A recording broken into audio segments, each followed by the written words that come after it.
നമസ്കാരം. ഇന്ത്യൻ ന്യൂസിലേക്ക് ഏവർക്കും സ്വാഗതം.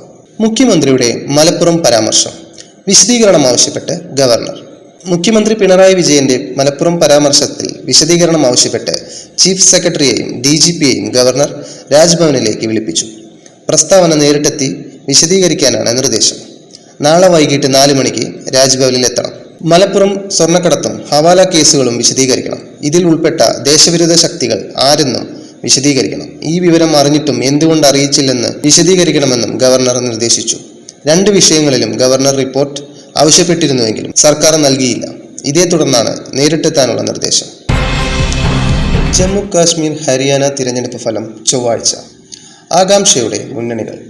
ന്യൂഡൽഹി. ജമ്മു കാശ്മീർ ഹരിയാന നിയമസഭകളിലേക്ക് നടന്ന വോട്ടെടുപ്പിന്റെ ഫലം ചൊവ്വാഴ്ച അറിയാം. രാവിലെ 8 മുതൽ വോട്ടെണ്ണൽ ആരംഭിക്കും. ഇരു സംസ്ഥാനങ്ങളിലും 90 വീതം സീറ്റുകളാണുള്ളത്. ഹരിയാനയിൽ ഒറ്റഘട്ടമായും ജമ്മു കാശ്മീരിൽ 3 ഘട്ടങ്ങളുമായാണ് വോട്ടെടുപ്പ് നടന്നത്. ഹരിയാനയിലും ജമ്മു കാശ്മീരിലും കോൺഗ്രസിന് എക്സിറ്റ് പോൾ സാധ്യത ഉണ്ടെങ്കിലും കടുത്ത ആത്മവിശ്വാസത്തിൽ തന്നെയാണ് NDAയും BJPയും ഉള്ളത്. പ്രത്യേക സംസ്ഥാന പദവി പിൻവലിച്ച ശേഷം നടക്കുന്ന ആദ്യ തിരഞ്ഞെടുപ്പ് കൂടിയാണ് ജമ്മു കാശ്മീരിലേത്. 13-കാരിയെ പീഡിപ്പിച്ച് ഗർഭിണിയാക്കിയ സഹോദരനെ 123 വർഷം കഠിന തടവ്. വിധി കേട്ടയുടൻ കൈഞ്ഞരമ്പ് മുറിച്ച് ജീവനെടുക്കാൻ ശ്രമം. കോടതി വിധിക്ക് പിന്നാലെ കൈഞ്ഞരമ്പ് മുറിച്ച് ജീവനെടുക്കാൻ ശ്രമിച്ച പ്രതിയായ സഹോദരനെ മഞ്ചേരി മെഡിക്കൽ കോളേജിൽ പ്രവേശിപ്പിച്ചു. മലപ്പുറം. സഹോദരിയെ ലൈംഗികമായി പീഡിപ്പിച്ച് ഗർഭിണിയാക്കിയ സഹോദരനെ 123 വർഷം കഠിന തടവിനും 7 ലക്ഷം രൂപ പിഴ അടയ്ക്കുന്നതിനും ശിക്ഷിച്ചു. കോടതി വിധിക്ക് പിന്നാലെ പ്രതിയായ സഹോദരൻ കൈഞ്ഞരമ്പ് മുറിച്ച് ജീവനെടുക്കാൻ ശ്രമിച്ചു. പ്രതിയെ മഞ്ചേരി മെഡിക്കൽ കോളേജിൽ പ്രവേശിപ്പിച്ചു. സ്പെഷ്യൽ പോസ്കോ കോടതി ജഡ്ജ് അഷ്റഫ് AM ആണ് ശിക്ഷ വിധിച്ചത്. സംഭവം നടക്കുമ്പോൾ 19 വയസ്സായിരുന്നു പ്രതിക്ക്. 2019 കേസിന് ആസ്പദമായ സംഭവം.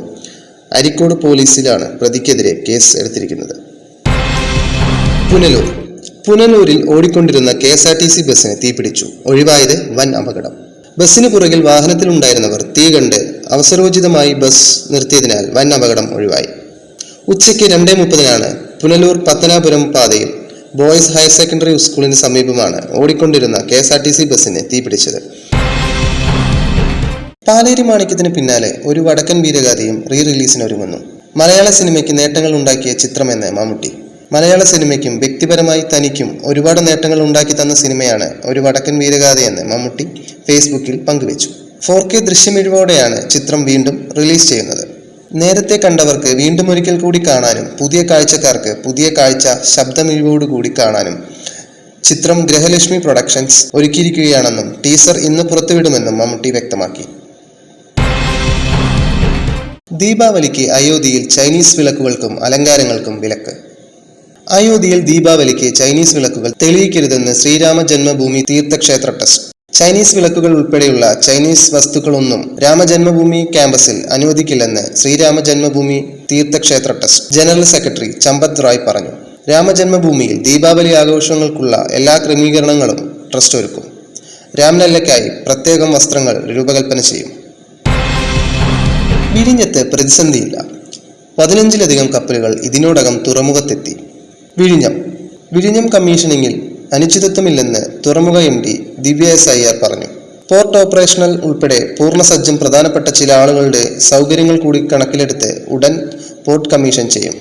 ചെറുതും വലുതുമായ 15ലധികം കപ്പലുകൾ ഇതിനോടകം തുറമുഖത്തെത്തി. ഓരോ കപ്പലുകളും ഓരോ സവിശേഷതകൾ ഉള്ളത്. തുറമുഖത്തിന് സ്ഥിരം ISPS കോഡും പോർട്ട് നാവിഗേഷൻ കോഡും ലഭിച്ചു. കണ്ടെയ്നർ നീക്കങ്ങളും അതിവേഗം നടക്കുന്നുവെന്നും ദിവ്യ S. അയ്യർ പറഞ്ഞു. ജനശാക്തീകരണത്തിൽ നായകനായി നരേന്ദ്രമോദിയുടെ 23 വർഷങ്ങൾ. ജൽമന്ദിർ മുതൽ Swachh Bharat, vocal for local വരെ ഈ 23 വർഷത്തിനിടയിൽ ജനപങ്കാളിത്തത്തോടെ മോദി വികസനം അവരിലേക്ക് എത്തിച്ചു. 2001 ഒക്ടോബർ 7 നരേന്ദ്രമോദി ആദ്യമായി ഗുജറാത്ത് മുഖ്യമന്ത്രിയായി സത്യപ്രതിജ്ഞ ചെയ്തത്. ഇന്ന് പ്രധാനമന്ത്രി നരേന്ദ്രമോദി സർക്കാർ തലപ്പത്ത് 23 വർഷം പൂർത്തിയാക്കി. ജൽമന്ദിർ മുതൽ Swachh Bharat, vocal for local വരെ ഈ 23 വർഷത്തിനിടയിൽ ജനപങ്കാളിത്തത്തോടെ മോദി വികസനം അവരിലേക്ക് എത്തിച്ചു. ഇതോടുകൂടി ഇന്നത്തെ ഇന്ത്യൻ ന്യൂസ് അവസാനിക്കുന്നു. നന്ദി, നമസ്കാരം.